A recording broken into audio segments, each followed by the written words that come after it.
Selamat sore sahabat kebenaran. Sekarang Anda berada dalam program Belilah Kebenaran dan Jangan Menjualnya.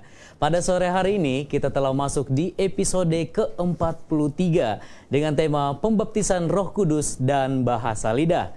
Saya, Ciola Fida, akan menemani program kita sore hari ini selama 1 jam ke depan.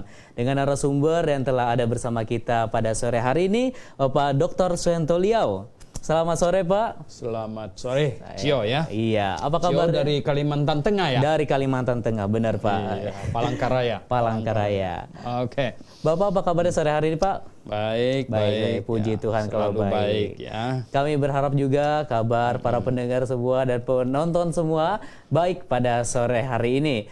Baik, kita akan masuk ke materi kita. Namun sebelum itu kami masih mengingatkan kepada para pemirsa semua yang ingin bertanya setelah nantinya materi disampaikan oleh Bapak Dr. Suhento Liau. Anda bisa langsung menghubungi kita di nomor WhatsApp kita 08119222 atau bisa langsung di kolom komentar Facebook yang sedang live sekarang ini. Tidak usah menunggu waktu berlama lagi, kita akan langsung ke materi kita di sore hari ini, yaitu Baptisan Roh Kudus dan Bahasa Lidah yang akan langsung disampaikan oleh Dr. Suhento Liau.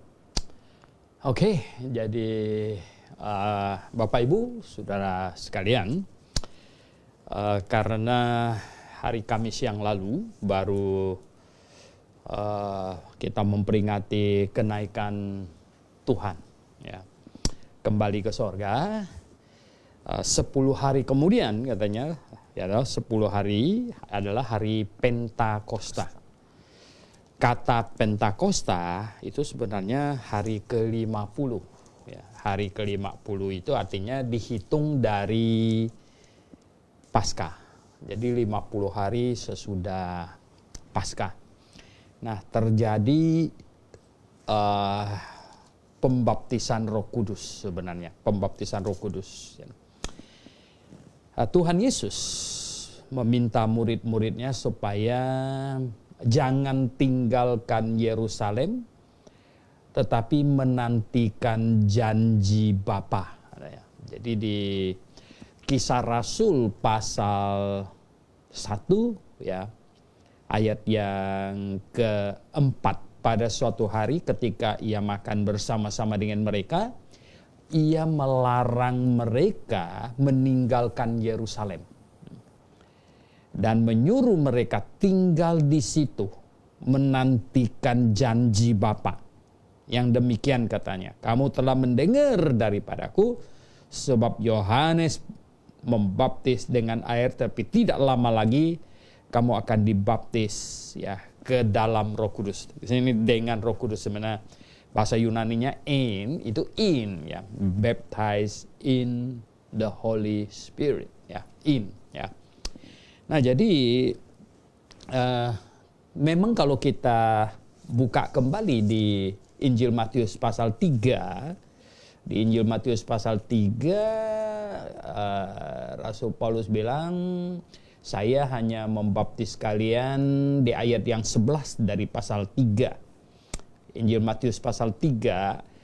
Aku membaptis kamu dengan air sebagai tanda pertobatan, tetapi ia yang datang kemudian daripadaku lebih berkuasa daripadaku, dan aku tidak layak melepaskan kasutnya. Ia akan membaptis kamu dengan Roh Kudus dan dengan api ya. Membaptis kamu ke dalam Roh Kudus dan ke dalam api. Jadi Yohanes Pembaptis sudah mengatakan ini, dan Tuhan Yesus mengingatkan lagi kepada muridnya bahwa ternyata apa yang diomongkan oleh Yohanes Pembaptis itu janji Bapa. Jadi Bapa yang berkata gitu ya.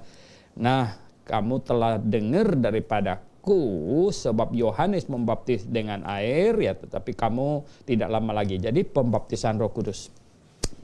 Nah, akhirnya pembaptisan Roh Kudus terjadi pada hari Pentakosta. Jadi 10 hari sesudah Tuhan Yesus katakan ini, supaya mereka tidak meninggalkan Yerusalem. Ya, mereka 10 hari tidak tinggalkan Yerusalem, dan kemudian pada hari ke-10 itu 50 sesudah Paskah, 50 hari sesudah Paskah, terjadilah mereka semuanya diliputi oleh Roh Kudus, ya, diliputi oleh Roh Kudus, ya toh. Jadi itu ternyata ini adalah janji pembaptisan Roh Kudus, ya, janji pembaptisan Roh Kudus. Nah, dipenuhi, ya, dilaksanakan. Dan pada saat itu mereka semuanya berbahasa, mengucapkan bahasa yang mereka tidak mengerti apa yang mereka ucapkan, tetapi orang-orang di sekeliling mereka mendengar, ya, mendengar. Nah, ternyata di sini ada katanya ini orang Parsia, Media, Elam, ya, Mesopotamia, Yudea, Kapadokia, Pontus, ya, dan Asia, Frigia, Pamfilia 10, ya, Mesir 11, ya, daerah Libya, Kirene, ya, kemudian pendatang dari Roma, ya, belasan bahasa lah gitu, ya, nggak tepatnya berapa karena ada dibilang daerah-daerah Asia gitu, ya, itu jadi ada belasan bahasa. Mereka semuanya berbicara, menyampaikan berita Injil sebenarnya. Nah, itu yang terjadi. Jadi bahasa lidah yang di hari Pentakosta ini yang terjadi pada saat itu adalah mereka mengucapkan bahasa-bahasa yang tadi kita sebutkan itu. Jadi mereka dipenuhi Roh Kudus, ya, mereka dibaptis Roh Kudus, ya, diliputi Roh Kudus, dan mereka mengucapkan bahasa-bahasa itu. Nah, kemudian kalau kita telusuri lagi Alkitab kita sebagaimana dicatatkan di Kisah Para Rasul, ternyata di di Samaria, ya, ternyata di Samaria Filipus memberitakan Injil di sana. Ya, Filipus memberitakan Injil di sana. Ternyata orang di sana sudah bertobat percaya Tuhan Yesus, tetapi mereka belum terima Roh Kudus, ya. Dan terjadilah di mana akhirnya, ya, ayat 14 dari Kisah Rasul pasal 8, ketika rasul-rasul di Yerusalem mendengar bahwa tanah Samaria telah menerima firman Allah, mereka mengutus Petrus dan Yohanes ke situ. Ayat 15, setibanya di situ, dua rasul itu berdoa supaya orang-orang Samaria itu beroleh Roh Kudus. Sebab Roh Kudus sebelum turun di atas seorang pun di antara mereka, karena mereka hanya dibaptis dalam nama Tuhan Yesus. Kemudian keduanya menumpangkan tangan, ya, di atas mereka, lalu mereka menerima Roh Kudus, ya. Nah, mereka menerima Roh Kudus di sini, ya, tidak dikatakan bahwa terjadi ini bahasa lidah, ya, tidak dikatakan itu, ya toh. Nah, kemudian ini yang kedua kali, ya, ini yang kedua kali. Nah, yang ketiga kali sebenarnya terjadi di Kisah Rasul pasal yang ke-10, ya, Kisah Rasul pasal yang ke-10. Nah, Kisah Rasul pasal yang ke-10, ya, yaitu ini di rumahnya Cornelius. Kalau kita lihat di Kisah Rasul pasal 10 di ayat 44, ya, ketika Petrus sedang berkata demikian, turunlah Roh Kudus ke atas semua orang yang mendengar pemberitaan itu. Dan semua orang percaya dari golongan bersunat yang menyertai Petrus tercengang-cengang karena melihat bahwa karunia Roh Kudus dicurahkan ke atas bangsa-bangsa lain juga. Sebab mereka mendengar orang-orang itu berkata-kata dalam bahasa lidah, ya, sebenarnya bukan bahasa roh, ini salah terjemahan. Dan memuliakan Allah. Lalu kata Petrus dan seterusnya, mereka akhirnya dibaptis. Jadi, ya, mungkin mereka mengucapkan bahasa seperti yang di Kisah Rasul pasal 2 itu, yaitu yang di hari Pentakosta. Nah, sebenarnya yang terakhir tercatat di Alkitab, kita bilang yang tercatat di dalam Alkitab, nah itu di Kisah Rasul pasal 19, ya. Di Kisah Rasul pasal 19 katanya. Nah di sini ya, yaitu di kota Efesus. Di kota Efesus, Kisah Rasul pasal 19 ya. Kalau kita baca dari ayat 5-nya, ketika mereka mendengar hal itu, mereka memberi diri mereka dibaptis dalam nama Tuhan Yesus. Dan ketika Paulus menumpangkan tangan ke atas mereka, turunlah Roh Kudus ke atas mereka dan mulailah mereka berkata-kata dalam bahasa lidah dan bernubuat, begitu ya. Nah, jumlah mereka kira-kira 12 orang. Jadi ini yang terakhir. Nah, kalau kita amatin, kita kan mempelajari apa yang sudah tercatat ini harus dipelajari 2 kali tanpa penumpangan tangan. 2 kali. Yaitu yang di Yerusalem dan yang di Kaisarea. 2 kali dengan penumpangan tangan. Yaitu yang di Kisah Para Rasul, yang di Pasal Rasul pasal 8, yang di Samaria, dan yang di Efesus. Ya, jadi 2 kali tanpa penumpangan tangan, yang di Yerusalem dan yang di Kaisarea. Ya, 2 kali dengan penumpangan tangan, yang di Samaria dan yang di Efesus. Nah, 1 kali penumpangan tangan oleh Petrus dan Yohanes, ini rasul untuk orang Yahudi. 1 kali dengan penumpangan tangan oleh Rasul Paulus, rasul untuk bangsa non-Yahudi. Nah ini sangat jelas sekali. Nah ini baptis, kata baptis dulu ya. Dibaptis ke dalam air. Kata baptiso itu artinya masuk. Jadi Yohanes berkata, ya, aku membaptis kalian, aku memasukkan kalian ke dalam air sebagai tanda pertobatan. Akan datang dia yang nanti akan membaptis, memasukkan kamu ke dalam Roh Kudus. Ya. Atau Roh Kudus masuk ke dalam kita. Nah ini, jadi, nah dialah Tuhan Yesus. Dialah Tuhan Yesus. Maka itu yang berhak membaptis itu hanyalah Tuhan Yesus. Yang berhak membaptis. Gitu. Yohanes Pembaptis bilang, dia nggak berhak. Nah, dia tidak mempunyai wewenang itu. Nah oleh sebab itulah, tercatat kemudian, ya, 2 kali tanpa penumpangan tangan. 2 kali. Yang di Yerusalem dan yang di Kaisarea. Nah 2 kali dengan penumpangan tangan, ya itu artinya Tuhan, ya, mengapa? Lihat, Filipus itu diaken, di Samaria dia tidak berhak, ya. Dia diaken yang hebat loh, dia diaken yang menginjili sida-sida, dan dia tidak bisa membaptis dengan Roh Kudus, ya. Dia tidak menumpangkan tangan, tetapi Tuhan mau Petrus dan Yohanes dari Yerusalem pergi. Dan kemudian menumpangkan tangan ke atas orang-orang di Samaria yang sudah percaya Yesus. Dan terjadilah pembaptisan Roh Kudus. Dan itu jugalah yang terjadi di Efesus. Penumpangan tangan oleh Rasul Paulus di Efesus. Nah jadi Alkitab hanya terjadi 4 kali ini saja. 4 kali ya.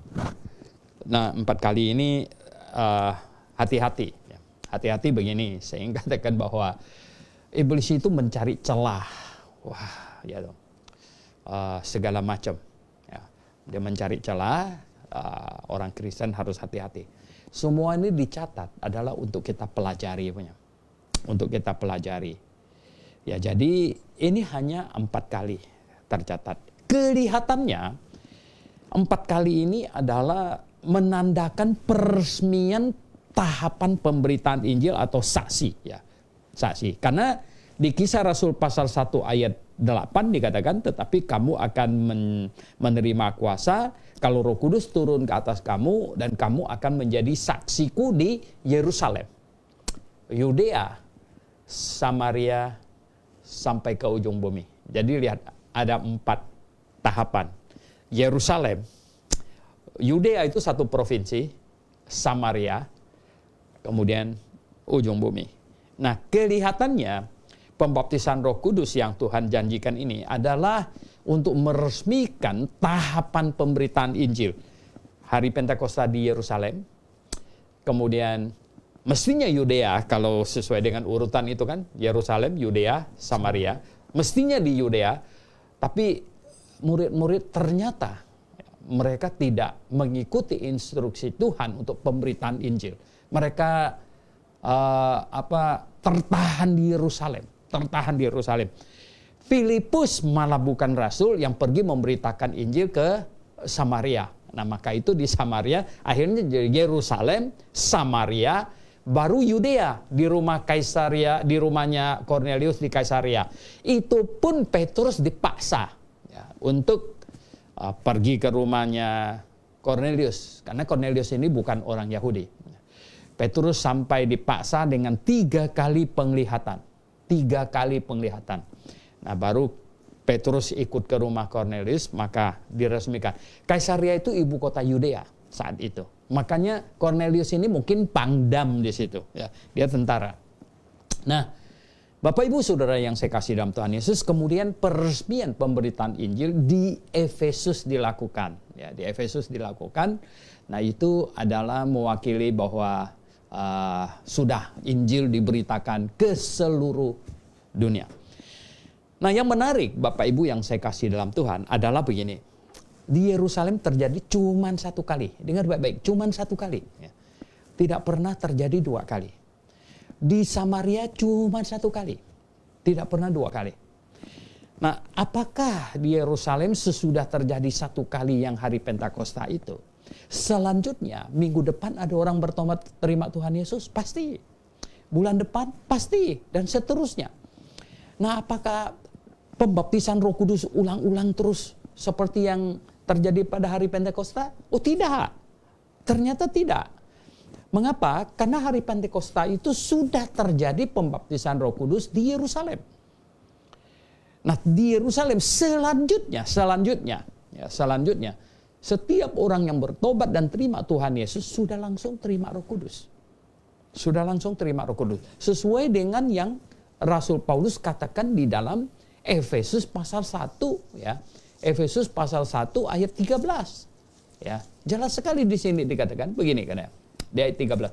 Di dalam Dia kamu juga, karena kamu telah mendengar firman kebenaran, yaitu Injil keselamatanmu, di dalam Dia kamu juga ketika kamu percaya dimeteraikan dengan Roh Kudus yang dijanjikan itu. Ketika kamu percaya, nah pada saat percaya dimeteraikan dengan Roh Kudus yang dijanjikan itu. Jadi Roh Kudus dijanjikan bahkan sejak Perjanjian Lama oleh Nabi Yoel, oleh Yehezkiel, semuanya dijanjikan bahwa Allah akan mencurahkan Roh-Nya, dijanjikan. Nah, tambah lagi Yohanes Pembaptis menjanjikannya, begitu. Nah, jadi menjanjikan orang yang bertobat percaya kepada Tuhan Yesus menerima Roh Kudus. Maka itu Rasul Paulus bilang, pada saat kamu percaya, kamu dimeteraikan dengan Roh Kudus. Pada saat kamu percaya. Nah, ini sangat penting. Ini harus difahami ini ya. Bukan kalau ada pendeta yang lancang gitu, yang tumpangin tangan baru terima Roh Kudus. Itu nggak benar itu. Alkitab mengatakan ketika kamu percaya dimeteraikan dengan Roh Kudus. Nah, ini harus sangat jelas. Jadi Bapak Ibu yang saya kasih dalam Tuhan, nah kemudian fenomena-fenomena apa yang mengikuti? Ya, kelihatannya sebenarnya fenomena ini terjadi di Perjanjian Lama juga. Ya, pernah malah Raja Saul, ya, sempat dipenuhi Roh Kudus dan sehingga Saul katanya digolongkan nabi. Jadi nabi Perjanjian Lama itu ada fenomena-fenomena ajaib begitu. Mereka berbahasa. Bahasa apa? Nah, ini kalau di Kisah Rasul pasal 2 jelas bahasanya dimengerti. Itu bahasa banyak. Sebenarnya bahasa enggak apa-apa. Oh, bahasa malaikat, Pak. Oh ya, oke, malaikat juga satu bahasa gitu. Bahasa, you know. Nah, mungkin bahasa malaikat ya memang berbeda dari bahasa Jawa gitu ya toh. Ya memang ini orang Kalimantan gitu. Ya bahasanya beda dengan orang Batak gitu. Ya memang beda gitu ya enggak. Bahasa malaikat beda tapi bahasa tetap itu bahasa gitu loh. Ya. Nah, bahasa itu kalau kita bilang bahasa itu apa? Bahasa itu ada susunan kalimatnya gitu. Ya.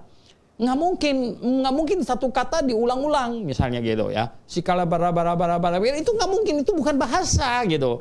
Ya karena kan nggak mungkin satu kata diulang-ulang terus sandalama gitu. Itu ngomong apa? Nggak ada orang bisa nangkap artinya apa gitu loh.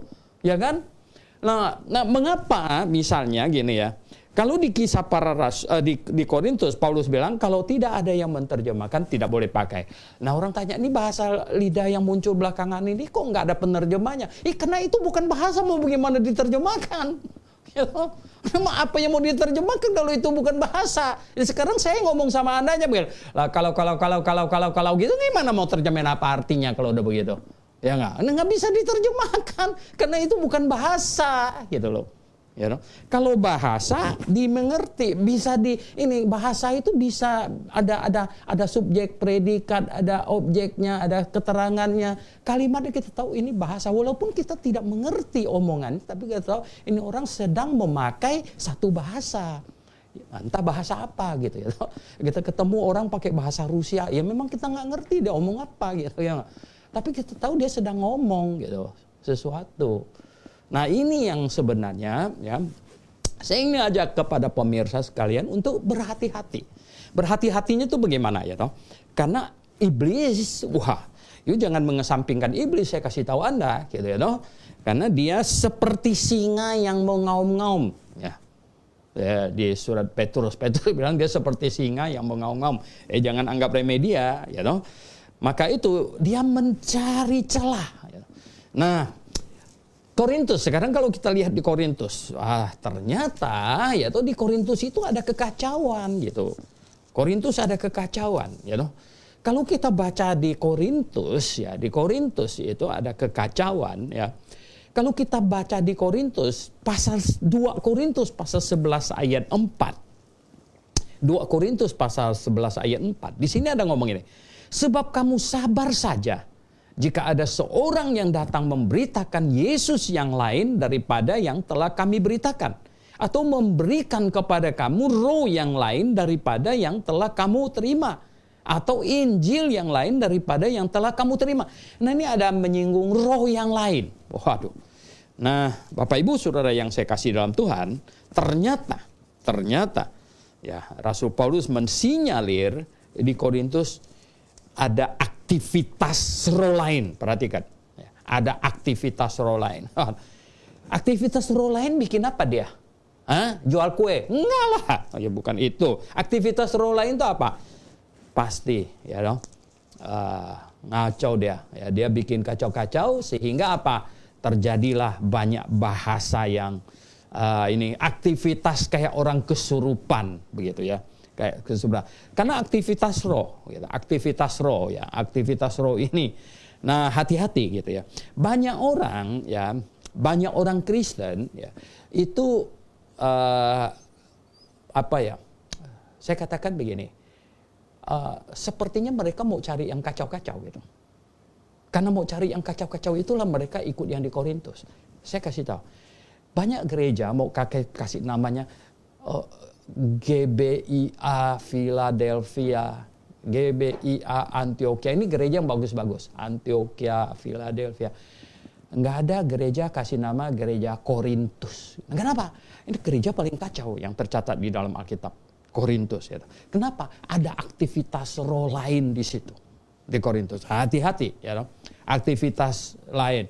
Lihat ya, katanya mereka berbahasa lidah ya di dalam pertemuan jemaat, sampai kata Rasul Paulus, kalian ini jangan begini ya toh. Nanti orang lain datang, orang baru masuk, lihat nih apa ini orang ini ya toh. Orang Yahudi tapi omong Jawa, omong Batak gitu ya. Ini kan jadi kacau begitu. Jangan begitu katanya. Nah, jadi hati-hati ya. Nah, ada banyak orang tanya sama saya, Pak Suhento, ya, ini kan ada di dalam 1 Korintus pasal 14. Wah, dikatakan ini. Ayat 14, pasal 14, 1 Korintus 14. Kejarlah kasih itu dan usahakanlah dirimu memperoleh karunia-karunia roh, terutama karunia untuk bernubuat. Ya oke. Nah, karunia bernubuat. Banyak orang bilang, sekarang kan banyak orang bernubuat. No, gitu. Ya. Ini surat Korintus itu ditulis tahun 50-an. Ya. Sedangkan wahyu terakhir itu Kitab Wahyu ditulis sekitar tahun 98. Jadi 40 lebih hampir 50 tahun kemudian ya. Nah, pada waktu tahun 50-an masih ada karunia bernubuat. Makanya katanya kejarlah karunia bernubuat itu, ya. Kejarlah kasih itu dan usahakanlah dirimu memperoleh karunia, terutama karunia siapa yang berkata-kata dengan bahasa roh tidak berkata-kata kepada manusia. Sebenarnya sekali lagi, yang benar bahasa lidah, enggak ada bahasa roh, ya. Enggak ada. Di dalam kitab enggak ada bahasa roh.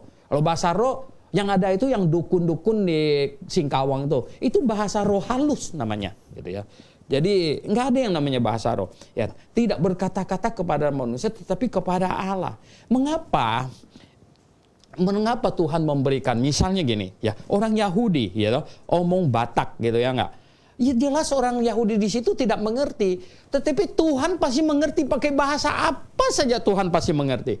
Ya, makanya di sini dia berkata-kata kepada Tuhan. Ya, artinya begini, dia digerakkan oleh Roh Kudus berkata-kata ya bukan untuk orang di situ gitu. Bukan untuk orang di situ tapi Tuhan. Nah, karena Tuhan mengerti semua bahasa gitu. Nah, jadi berkata-kata bukan kepada manusia tetapi kepada Allah. Sebab tidak ada seorang pun yang mengerti bahasanya. Di situ maksudnya gitu loh ya. Di situ tidak ada yang mengerti gitu. Ya di Yerusalem, di Korintus misalnya, ya enggak? Wah, dia pakai bahasa Dayak gitu. Kalimantan Tengah. Gimana orang di Korintus bisa mengerti gitu. Lalu banyak yang menafsirkan begini, ini kan bahasa yang tidak bisa dimengerti oleh manusia. Bahasa apa yang tidak bisa dimengerti oleh manusia? Bahasa apa? Kecuali itu memang bukan bahasa gitu. Bahasa, saya kata, bahasa malaikat pun itu tetap bahasa namanya. Bahasa malaikat gitu. Nah, ini harus jelas gitu ya. Nah, tapi makanya saya bilang kalau ini aja dah ya. Kalau nanti gimana itu bahasa apa bukan? Jelas bukan kok. Ya, satu kata begini gimana mau diterjemahkan? Makanya tidak ada orang yang bisa terjemahkan karena itu bukan bahasa, itu cuman bunyi saja. Itu bunyi yang diulang yang ini ya untuk hilangkan stres lah mungkin ya toh. Nah, jadi Bapak Ibu yang saya kasih dalam Tuhan. Tetapi pada waktu itu ya pada waktu hari Pentakosta ya itu memang bahasa dan itu fenomena yang ajaib ya. Fenomena yang ajaib ya. Fenomena ajaib itu begini maksudnya. Wow ya toh, bayangkan ya toh, saya nggak ngerti bahasa Rusia ya toh, atau bahasa Eskimo kejauhan di sana misalnya gitu ya nggak. Tiba-tiba saya omong bahasa Eskimo, ini kan ajaib sekali gitu loh. Fenomena supranatural ya. Itu memang Roh Kudus yang bekerja begitu. Oke ya. Nah, jadi kita hati-hati. Satu hal lagi yang saya mau ingatkan melalui kesempatan ini adalah apa? Pencurahan Roh Kudus sudah selesai dan tidak pernah ditarik kembali. Dengar baik-baik, tidak pernah ditarik kembali. Ya. Oleh sebab itu tidak ada lagi pencurahan Roh Kudus yang berikut gitu. Wah, mereka ada yang bilang apa? Ini peristiwa di Azusa Street 132 itu. Di situ itu tahun 1906 ya. Itu adalah Pentakosta kedua. No. Itu pencurahan roh lain itu, ya. Itu pencurahan roh lain. Lihat aja, bayangkan di Korintus saja Rasul Paulus berkata, ya, wah, kalian ini katanya, ini ada aktivitas roh lain kok kau diam-diam aja gitu ya toh. Dari mana Paulus bisa tahu itu aktivitas roh lain? Ya, ini ada kacau-kacaunya begitulah ya. Jadi Bapak Ibu Saudara yang saya kasih dalam Tuhan Yesus, Roh Kudus telah dicurahkan di Yerusalem satu kali, tidak pernah diulang ya. Dan tidak pernah ditarik lagi ya. Di Samaria, di Kaisaria, di Efesus selesai. Nah, selanjutnya sampai hari pengangkatan ya, kita terangkat. Tidak ada lagi yang namanya pencurahan Roh Kudus. Sudah Roh Kudus bekerja. Dan siapa yang bertobat percaya kepada Tuhan Yesus sudah langsung terima Roh Kudus. Dimeteraikan dengan Roh Kudus. Itu yang dikatakan Alkitab. Begitu.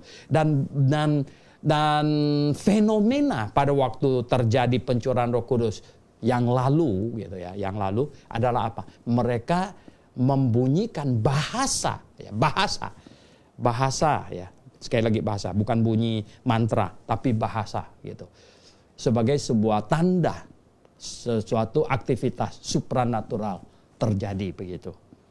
Oke, mungkin ada pertanyaan, silakan ya. Oke, demikian pemaparan materi yang sudah disampaikan oleh Dr. Sentoliao mengenai pembaptisan Roh Kudus dan bahasa lidah. Mungkin bagi para pemirsa yang ingin bertanya, kami masih ingatkan bahwa Anda bisa bertanya melalui kolom komentar Facebook Live kita, langsung saja tulis di bawah, atau melalui nomor WhatsApp kita di nomor 081892222313. Amin. Oke, setelah ini kita akan kembali untuk melihat, maksudnya kita akan membacakan pertanyaan-pertanyaan yang sudah ada masuk, nanti akan dijawab langsung oleh Dr. Sentoliao. Namun sebelumnya kita akan break sejenak, jadi jangan kemana-mana, tetap dalam program Belilah Kebenaran dan Jangan Menjualnya. Amin.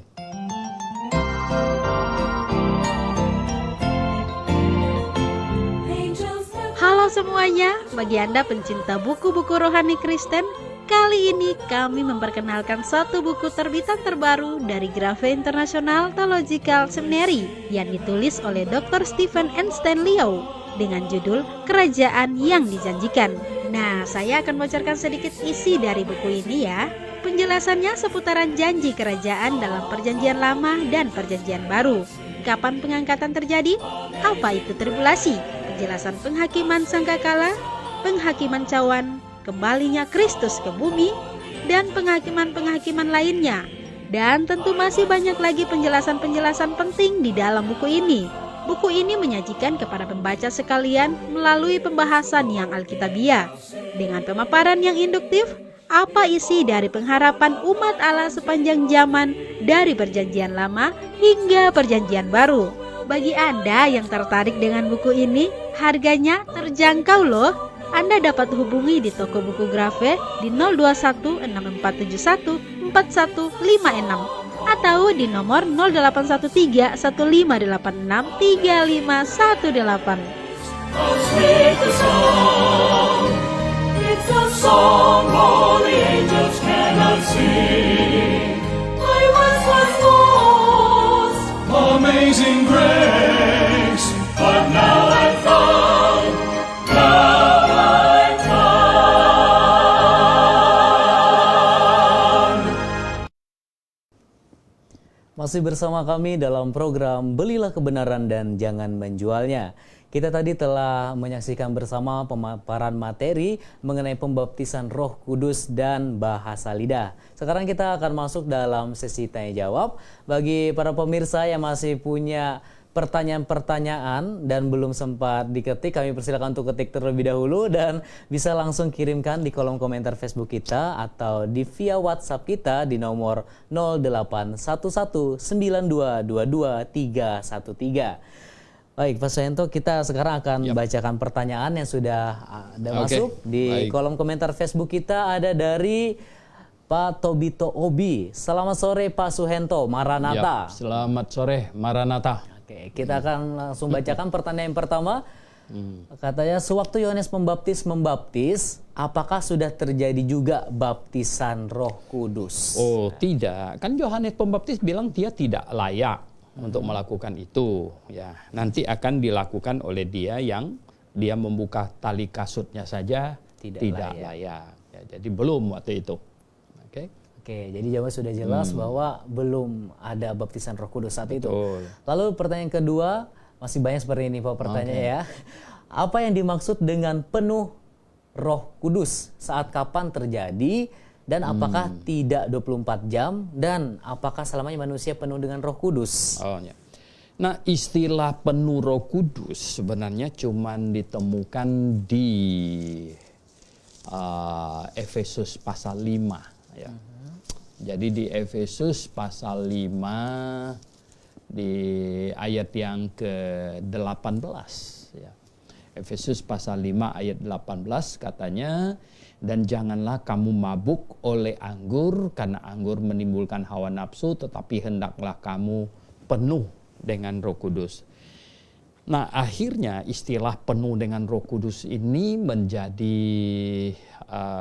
sesuatu yang kadang-kadang jadi liar begitu ya. Penuh dengan Roh Kudus seperti apa? Karena Rasul Paulus ini membandingkannya dengan mabuk anggur gitu. Nah, kalau mabuk anggur, janganlah kamu mabuk oleh anggur, tetapi hendaklah kamu penuh dengan Roh Kudus, ya. Nah, jadi jangan orang salah pikir bahwa mabuk anggur kan minum anggurnya sampai kuluk-kuluk gitu ya. Wah, nah akhirnya dia udah kena alkoholnya di sempoyongan. Sebenarnya gini, karena banyak minum anggur, akhirnya menjadi alkoholnya menguasai orang itu jadi sempoyongan. Nah, Paulus bandingkan dengan jangan mabuk anggur sehingga dikuasai oleh anggur itu, alkohol anggur itu menguasai kamu. Hendaklah kamu penuh dengan Roh Kudus. Sebenarnya kalau kita bandingkan itu artinya apa? Jangan dikuasai oleh pengaruh anggur, tetapi dikuasai oleh Roh Kudus. Ya, jadi di penuh dengan Roh Kudus sebenarnya dikuasai penuh oleh Roh Kudus. Nah, beda, kita tidak bisa minum Roh Kudus gitu.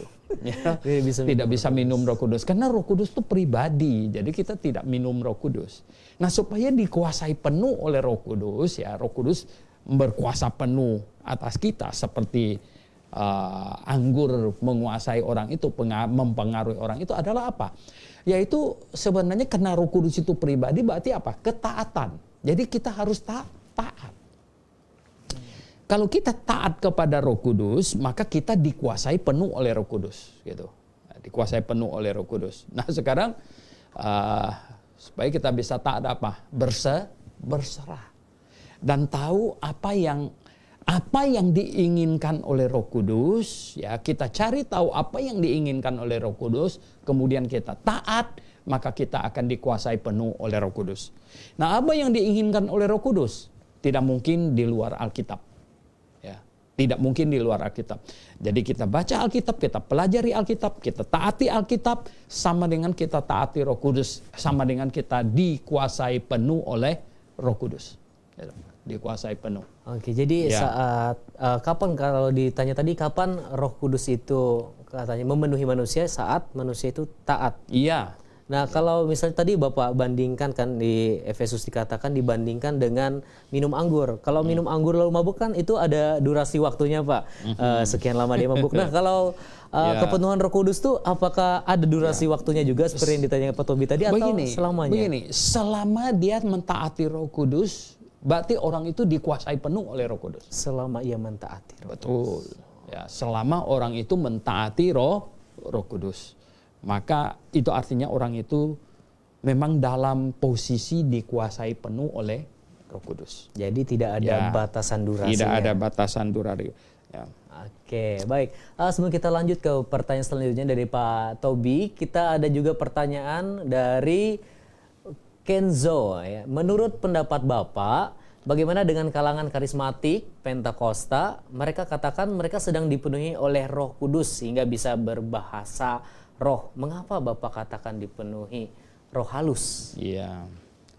Karena nomor satu, mereka berbahasa roh yang tidak ada di dalam Alkitab. Ya, di Alkitab tuh bahasa lidah. Ada bahasa roh enggak? Ada. Itu yang dukun-dukun di Singkawang itu mereka berbahasa roh, begitu loh. Ya. Oh, saya orang Kalimantan Barat dan saya besar melihat itu dukun-dukun berbahasa roh. Ya. Terus terang saya lihat mereka berbahasa roh itu. Ya, bahkan saya pernah tetangga saya satu itu dukun yang sering kali berbahasa roh gitu. Ya, mereka berbahasa roh. Wah, itu roh halus itu gitu. Nah, jadi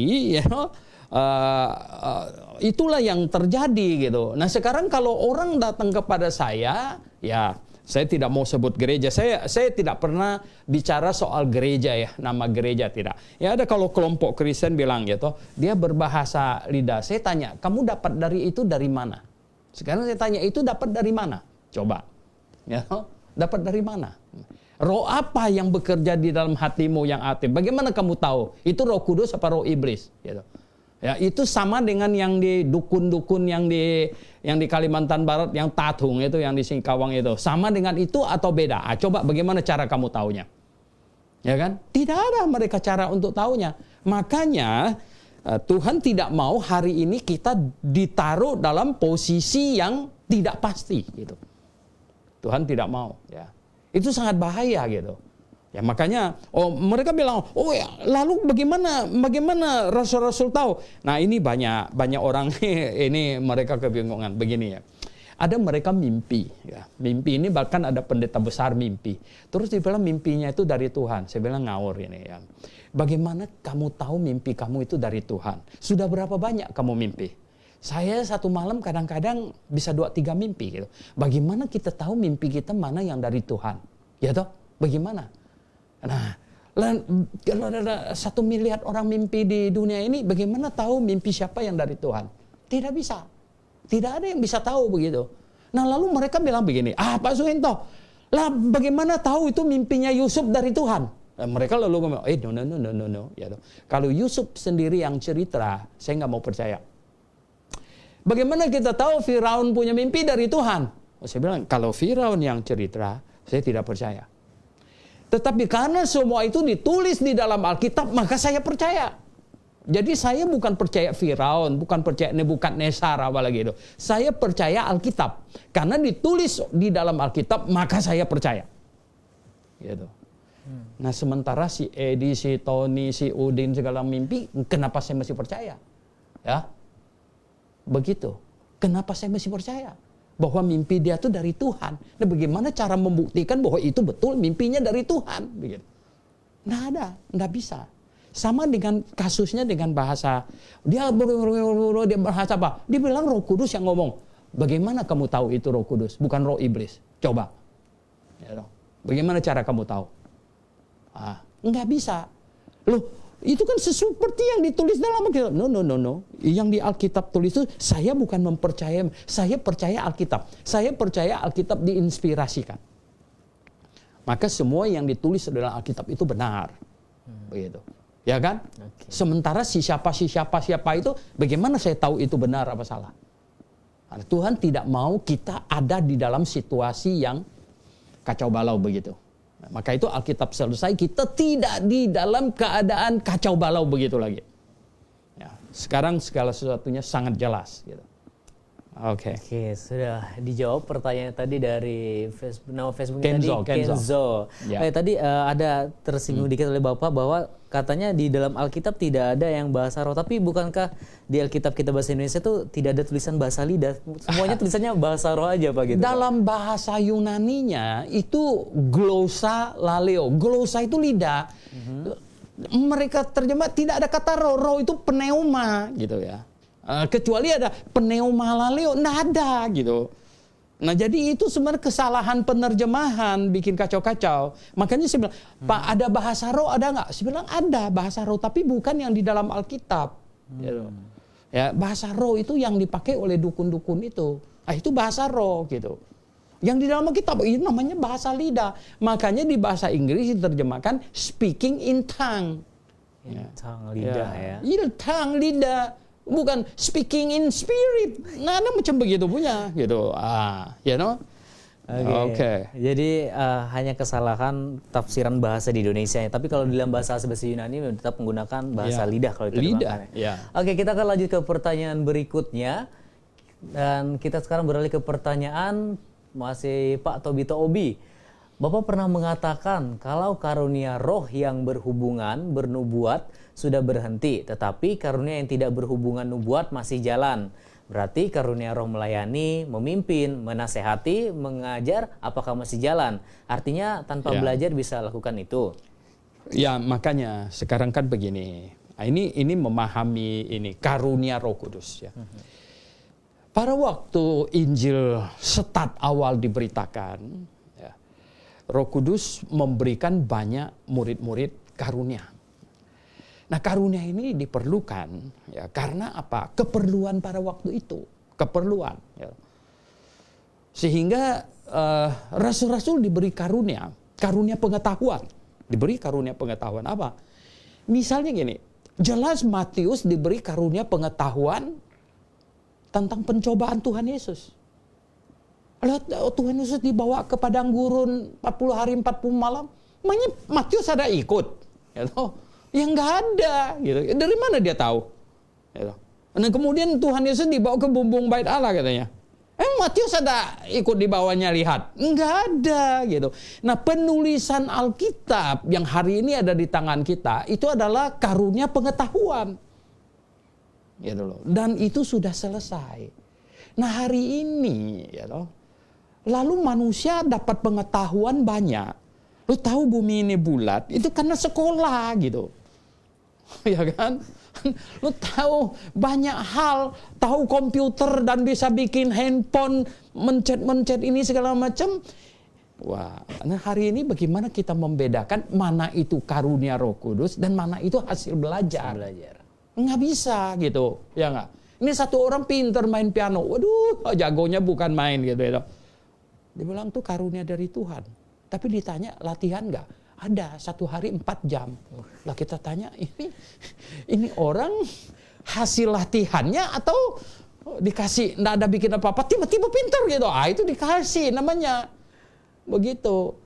Nah, begini Bapak Ibu yang saya kasih dalam Tuhan Yesus ya. Saya sebenarnya tidak mau terkesan olok-olok gitu. Nah, sekarang kalau ada orang dia bilang dia dapat karunia apa? Makanya ada satu orang dia marah sama saya. Karunia melayani Pak Suyanto, masih ada nggak? Oh iya, saya bilang. Nah, karunia melayaninya mungkin kalau dulu ngepel lantai, hari ini jadi vakum gitu. Jadi beda. Pakai vakum. Nah, ada lagi mereka yang ini melaksanakan apa? Hari ini katanya ya toh. Wah, cuci kaki. Ada apa bikin upacara cuci kaki. Lah saya bilang sebenarnya kalau zaman sekarang tuh bukan cuci kaki. Cuci mobil sama cuci motor. Lebih cocok. Lah kenapa? Nah hari ini kita pakai kaos kaki, ya, pakai sepatu, datang. Nah sampai di gereja upacara cuci kaki nanya. Lah kakinya lagi bersih kok. Ya toh? Lah, bukankah lebih cocok cuci motor sama cuci mobil gitu. Ini jadi sekarang kalau kita bilang karunia Roh Kudus itu diberikan. Oke, kalau kita baca di dalam 1 Korintus. Nah ini kembali lagi. Surat Korintus ini ditulis oleh Rasul Paulus karena ada banyak kekacauan terjadi. Dibenarkan gitu. Ya, ada banyak kekacauan terjadi. Jadi begini ya. Ada banyak karunia Roh Kudus. Zaman itu diberikan karunia Roh Kudus memang karena diperlukan gitu. Diperlukan. Nah, karunia apa misalnya? Sampai ada bikin kacau mengenai masalah karunia iman. Kalau di pasal 1 Korintus 12 ayat 9, karunia iman. Nah, sehingga John Calvin bikin kacau. Iman itu dikasih katanya. Wah, jadi kamu bisa percaya karena dikasih. Padahal tuh begini, kalau di dalam Filipi pasal 1 ayat 27, iman yang timbul dari pemberitaan Injil. Jadi iman keselamatan itu bukan dikasih, tapi iman timbul dari berita Injil. Nah lalu yang di 1 Korintus 12 ayat 9 itu iman dikasih itu karunia iman itu apa? Itu mungkin pada waktu itu ada orang yang dianiaya begitu berat dan lain sebagainya. Dia hampir-hampir mau menyerang, gak mau percaya lagi. Tuhan berikan dia karunia iman. Itu bukan untuk keselamatan. Itu adalah orang yang sudah bertobat, sudah percaya Injil, sudah punya iman duluan. Nah, tetapi untuk sesuatu keadaan dan lain sebagainya, orang itu perlu diberi tambah iman untuk menghadapi. Nah, ini harus begitu. Jadi karunia Roh Kudus yang ada pada zaman itu diperlukan untuk situasi zaman itu gitu. Nah hari ini karunia pengetahuan. Kita hari ini harus sekolah, harus belajar dengan rajin gitu kan. Ini mahasiswa teologi ini harus belajar dengan rajin gitu. Nggak bisa Tuhan tolong kasih saya karunia bahasa Yunani. Wah nanti gitu. Tiba-tiba lalu jago bahasa Yunani nggak usah hafal lagi. Wah mana bisa, nggak ada macam begitu punya gitu. Lah katanya cobalah doa. Puasa 40 hari, minta karunia bahasa Yunani, bahasa Ibrani, jadi nggak usah ikut ujian lagi gitu. Nah, bukan begitu caranya. Karunia Roh Kudus yang pada waktu itu yang di-list di dalam surat Korintus itu diperlukan pada waktu Injil start awal gitu. Nah, jadi jangan kacau-kacaukan begitu. Oke, coba. Oke, masih ada banyak sekali pertanyaan ini. Kita ke pertanyaan berikutnya. Ini masih dari Pak Tobito ya sebenarnya. Apakah ada karunia roh yang tidak berhubungan dengan nubuat dan tidak tercatat dalam Alkitab yang bisa dikategorikan karunia roh apa-apa saja itu. Ya inilah seringkali orang mau minta list. Karunia apa yang masih ada sekarang ini? Terus terang saya tidak tahu. Ya. Saya tidak tahu. Ya. Dan bagaimana cara membedakan itu karunia atau kita kira ini manusia yang 4 tahun bisa pimpin konser itu Mozart, ya Mozart, Amadeus Mozart gitu. Dia dapat karunia ini. Hari ini kan talent, ya dibilang talent, punya talenta, diberi talenta. Ya oke, ya toh. Nah, sangat hebat, ya bisa ini. Tapi tahu nggak, Mozart, ya memang ada orang yang ini, artinya gini, terlahir memang sudah punya sense musik yang sedemikian rupa, ya toh. Bapaknya memang seorang ahli musik. Sebenarnya bapaknya ngajar kakaknya, Mozartnya main-main dia dengar gitu. Nah, sebenarnya begitu. Nah, sekarang orang tanya, list, ya toh, minta di list kan misalnya, karunia apa-apa saja yang masih ada diberikan Roh Kudus. Nah, bagaimana kita bisa pasti? Nah, sekarang saya tanya satu orang, kamu dapat karunia. Siapa yang bilang, oh dia sangat pintar khotbah, dia dapat karunia. Lah, ya memang dia belajar berkhotbah kok. Ya toh. Bagaimana ya, dan memang ya mungkin dia dari kecil sudah suka bicara, bakat berbicara gitu. Nah, beda dengan orang pendiam misalnya gitu. Ya oke. Ya. Oke, kita akan lanjut, masih banyak sekali pertanyaan. Selanjutnya dari nama Facebooknya ini Ana Baptis. Selamat sore Mukse, mau tanya bagaimana orang perjanjian lama menerima Roh Kudus dan apakah Roh Kudus itu tetap dimateraikan juga seperti zaman perjanjian baru, di mana ayat bahwa orang perjanjian lama sudah menerima Roh Kudus. Terima kasih. Mungkin bisa dicari ya bahwa Saul juga digolongkan sebagai nabi katanya ya. Saul ya toh. Mengapa? Karena satu kali dia pernah ya itu sepertinya tingkat-tingkat dipenuhi dengan Roh Kudus begitu ya. Jadi semua orang yang dipenuhi Roh Kudus ya seketika mungkin waktu itu Roh Kudus tidak terus-menerus ya, itu digolongkan nabi begitu ya. Jadi mereka ini dipenuhi Roh Kudus. Dan Alkitab Perjanjian Lama mencatat begini. Jadi nabi-nabi bernubuat ya. Itu orang-orang itu sudah melihat tingkahnya. Tingkahnya memang tingkahnya beda gitu ya. Tingkahnya beda. Ya sebenarnya kita bilang itu hampir mau sama dengan itu dukun kesurupan. Artinya begini, dia itu diambil alih. Ada kekuatan lain yang mengambil alih gitu ya, pribadinya gitu loh. Di Perjanjian Lama itu begitu yang terjadi. Ya, terjadi. Tetapi kalau dibilang bahwa mendiaminya terus menerus atau tidak, kelihatannya tidak. Di Perjanjian Lama tidak seperti di zaman kita Perjanjian Baru. Ada ayat Alkitab berkata bahwa Roh Kudus tinggal di dalam hati kita. Di Perjanjian Lama tidak ada dikatakan begitu. Tetapi ya, ketika Nabi mau bernubuat dan lain sebagainya, ya orang-orang sekelilingnya yang bisa melihat, wah ini ada tanda-tanda seperti yang terjadi pada Zakaria pasal 11. Ini orang-orang sudah lihat ini, wah ya toh. Ini Nabi datang ke pasar ini, pasar domba lagi gitu ya toh. Kemudian dia bertingkah, nah orang lihat ini, wah ini mau bernubuat dia, begitu. Ya toh. Oke. Oke, demikian jawabannya, dan masih ada satu pertanyaan lagi dari nama Facebooknya Monang Manombasitorus. Ya. Kapan Roh Kudus bisa meninggalkan dan keluar dari dalam orang yang sudah percaya? Apa maksudnya dosa kepada Roh Kudus tidak dapat diampuni? Iya. Wah, sebenarnya begini ya. Dalam Alkitab hanya ada 3 dosa yang tidak bisa diampuni. Ada 3 saja. Ya, saya sudah tulis bukunya 1. Ya, ya dosa yang dilakukan oleh malaikat. Tidak ada pengampunan. Ya. Tidak ada khotbah untuk malaikat supaya mereka bertobat. Ya. Yang kedua, dosa menghujat Roh Kudus. Sebenarnya dosa menghujat Roh Kudus ini tidak terjadi kepada orang-orang kita. Dosa menghujat Roh Kudus ini adalah terjadi pada mereka yang pada saat Tuhan Yesus ada di muka bumi sedang mengadakan mujizat, mereka menghujat Dia. Dan Tuhan bilang, sekarang kamu bisa diampuni, tetapi nanti ya, kalau kamu menghujat Roh Kudus tidak ada pengampunan lagi. Maksudnya begini, orang-orang Farisi dan ahli Taurat yang sedang menghujat Tuhan Yesus itu, pada waktu hari Pentakosta, waktu Roh Kudus turun, mereka ya, murid-murid akan meyakinkan mereka sekali lagi, kalau mereka tidak bertobat, maka tidak ada lagi second chance. Nah, jadi tidak terjadi pada kita-kita sekarang ini. Ya, bukan berarti orang beritakan Injil tolak-tolak, ini orang sudah menghujat Roh Kudus, tidak begitu. Ya. Nah, kemudian yang ketiga sebenarnya adalah apa? Coba baca di Ibrani pasal 10 ya.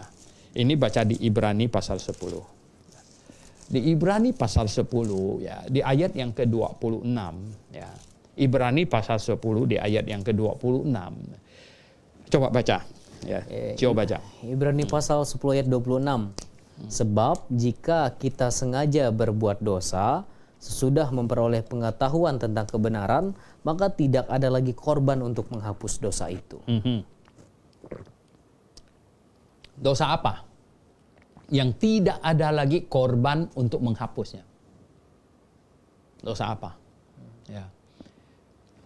Yaitu sebenarnya gini, orang yang sudah lahir baru sudah bertobat. Sudah lahir baru sudah bertobat. Nah, orang yang demikian ini adalah orang yang sudah bertobat, percaya Tuhan Yesus, adalah orang yang sudah menyalibkan Yesus satu kali. Kalau dia tinggalkan imannya, entah karena cewek cakep, karena mau naik pangkat, ya macam-macam gitu, mau kaya, tinggalkan. Kemudian udah tua, ya, udah reyot, mau balik lagi. Berarti dia mau menyalibkan Yesus kedua kali. No way, no way. Tidak bisa. Yesus hanya disalibkan satu kali. Di perjanjian lama, Tuhan memakai hidup Musa untuk menggambarkan itu. Ya. Apa itu? Musa pada waktu bangsa Yahudi kekurangan tidak ada air minum, Tuhan suruh Musa pukul batu itu dengan tongkatmu. Dipukul batunya, keluar air. Batu itu siapa? Batu itu apa? Itu Tuhan Yesus. Kata dalam 1 Korintus. Ya. Itu Tuhan Yesus, batu karang. Lalu di kesempatan yang lain mereka juga kekurangan air, tidak ada air lagi. Lalu berseru kepada Tuhan, Tuhan berbicara kepada Musa apa? Bicaralah pada batu itu, maka dia akan keluar air. Tahu nggak apa yang terjadi? Musa emosi, dia ambil tongkatnya dan dia pukul batu itu. Tuhan bilang, no, ini kesalahan yang fatal. Secara simbolik, Musa tidak boleh masuk ke dalam Kanaan. Secara simbolik. Mengapa? Barang siapa menyalibkan Yesus kedua kali, tidak bisa ya masuk surga lagi. Saudara yang saya kasih dalam Tuhan. Tapi hati-hati, jangan sembarangan orang murtad gitu, lalu kau bilang dia sudah menyalibkan Yesus 2 kali. No, bisa jadi dia belum menyalibkan Yesus 1 kali. Artinya apa? Memang belum lahir baru. Memang dia cuman Kristen, ya memang KTP itu ya Kristen tanpa pertobatan. Dia belum ngerti apa-apa. Dia hanya nama saja dari lahir. Dia belum pernah menyalibkan Yesus 1 kali. Dia tidak mungkin menyalibkan Yesus 2 kali. Gitu. Nah, yang bisa melakukan kesalahan ini hanya orang yang sudah sungguh-sungguh lahir baru, yang menyalibkan Yesus sudah 1 kali. Ada nggak orang yang macam begitu? Saya sebenarnya tidak begitu yakin. Ya, di antara 1 juta bisa ada 1. Tetapi karena Alkitab memperingatkan, maka kita harus kasih tahu, jangan sampai terjadi. Nah, orang inilah yang dikatakan di ayat 26 yang tadi baca itu. Sebab jika kita sengaja berbuat dosa, ini bukan dosa bohong. Kalau karena bohong saja tidak ada lagi korban untuk menghapusnya, karena orang Kristen bohong langsung masuk neraka, nggak ada lagi, bukan ya. Tapi ini adalah apa? Ya, sesudah memperoleh pengetahuan kebenaran. Nah, ini maksudnya orang yang sudah lahir baru, maka tidak ada lagi korban untuk menghapusnya. Sebenarnya kalau dibaca terus, tetapi yang ada ialah kematian yang mengerikan, ya, akan penghakiman dan api yang dahsyat yang akan menghanguskan semua orang durhaka. Ayat 28. Jika ada orang yang menolak hukum Musa, ia dihukum mati tanpa balas kasihan atas keterangan 2 atau 3 orang saksi. Ayat 29 itu jenis dosanya. Betapa lebih beratnya hukuman yang harus dijatuhkan atas dia. Yang apa namanya? Menginjak-injak anak Allah. Ya, yang menganggap najis darah perjanjian yang menguduskannya, dan yang menghinakan roh kasih karunia. Nah ini. Artinya orang yang menolak Roh Kudus gitu. Menolak Roh Kudus, menghinakan ini. Menghinakan Roh kasih karunia. Menghinakan Roh kasih karunia. Nah itu Roh Kudus meninggalkannya. Karena dia menghinakan Roh kasih karunia. Karena dia menginjak-injak anak Allah. Dan karena dia apa? Menganggap najis darah perjanjian. Itu yang di ayat 35. Makanya dikatakan apa ayat 35? Sebab itu janganlah kamu apa? Melepaskan kepercayaanmu. Oke, baik. Itu dia jawabannya dan sekaligus menjawab pertanyaan terakhir di sesi ini. Tapi buat sahabat kebenaran yang pertanyaan-pertanyaan belum sempat terjawab, nanti bisa langsung di grup WhatsApp Facebook streaming kita, bisa langsung bertanya di sana dan akan dijawab melalui via grup Facebook. Dan waktu juga sudah menunjukkan pukul 4 lewat ya, kita sudah lebih 1 jam. Oke, saya berikan kesempatan untuk Bapak Sento mungkin memberikan closing statement secara singkat. Jadi hati-hati masalah Roh Kudus, masalah bahasa lidah segala macam. Hati-hati mengapa? Karena Alkitab ya Rasul Paulus mengingatkan di Korintus ada aktivitas roh lain. Dan iblis ya seperti singa mengaum-ngaum ingin ya melakukan sesuatu. Oh, hati-hati ya. Kita tidak bisa membedakan roh ini, roh itu segala macam. Maka itulah Tuhan tidak mau ya kita mengejar hal-hal yang kita nggak ada bisa tahu punya. Kita tidak bisa membedakan itu roh. Makanya Tuhan mau kita ikutin yang di dalam Alkitab saja. Ya, ikutin. Ya, kalau Alkitab omong, maka itu setelah Roh Kudus selesai menuliskan Alkitab, ya, ini Alkitab ini Roh Kudus yang tulis. Pakai tangannya Matius, pakai tangannya Markus. Jadi Roh Kudus selesaikan Alkitab. Selanjutnya Roh Kudus tinggal di dalam hati setiap orang yang bertobat percaya kepada Tuhan Yesus. Jadi ketika kata-kata Alkitab ini disampaikan, dijelaskan, orang itu bertobat percaya dan Roh Kudus tinggal di dalam hati orang itu. Tinggal di dalam hati kita. Kalau Anda sudah percaya. Dan kemudian menerangi pikiran orang percaya akan kebenaran firman Tuhan ketika kita membaca dan sangat ingin mengetahuinya. Itu ya. Itu karya itulah pekerjaan Roh Kudus gitu. Nah, jadi bukan oh mesti aneh-aneh, ini mesti aneh, ini mesti ada ajaib segala macam. Loh, iblis juga buat hal yang aneh-aneh ajaib. Dan bagaimana kamu membedakan? Apalagi bahasa, bagaimana membedakannya? Bahasa roh halus dengan roh kasar itu bagaimana membedakannya? Wah, bisa kacau nanti ya. Hati-hati ya. Karena itu sangat bahaya. Oke, terima kasih Dr. Sento Liau. Demikianlah perjumpaan kita dalam program kita kali ini. Buat sahabat kebenaran, kami ingatkan kembali yang pertanyaan belum sempat terjawab ataupun ingin bertanya lagi, kami silakan untuk menghubungi di grup WhatsApp kita. Ada linknya di kolom komentar, nanti diklik saja bagi yang belum bergabung di grup WhatsApp kita. Kami mengucapkan terima kasih kepada para pemirsa yang telah bergabung bersama kami sejak tadi bahkan sampai sekarang. Kami pamit undur diri. Saya Cio sebagai host kita sore hari ini dan juga Dr. Sento Liau sebagai narasumber. Kami mengucapkan selamat sore dan Maranatha.